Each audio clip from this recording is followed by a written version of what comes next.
எம்ஜிஆர் வந்து ஒரு unique personality.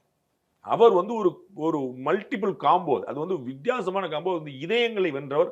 அந்த க்ளோஸ் டு த ஹார்ட் வந்து நான் வேற யாருக்கு இருக்கான்னு நினைக்கல. இங்க இல்ல. இலங்கையில போய் நீங்க கேட்டு பாருங்க. எம்ஜிஆர் யாருன்னு அவங்க சொல்லுவாங்க. வெளிநாடுகள்ல போய் நீங்க பாருங்க. எம்ஜிஆர் யாருன்னு சொல்லுவாங்க. 50, 60 வயசு மட்டும். இன்னைக்கு சாதாரண புரிதல் எம்ஜிஆர் யாரும் தெரியாம கூட போய் கேட்டு பாருங்க.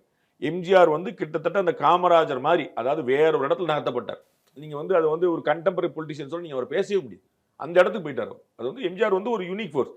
எம்ஜிஆர் ஆட்சியை பிடிக்கிறதுக்கு முன்னாடி திண்டுக்கல் இடைத்தேர்தல் அந்த கட்சி போட்டியிடும். கோயம்புத்தூர் இடைத்தேர்தல் கட்சி போட்டியிடும். புதுவையில சட்டமன்றத்தை வெல்லுது. பிறகு தமிழ்நாட்டில் வெல்லுது.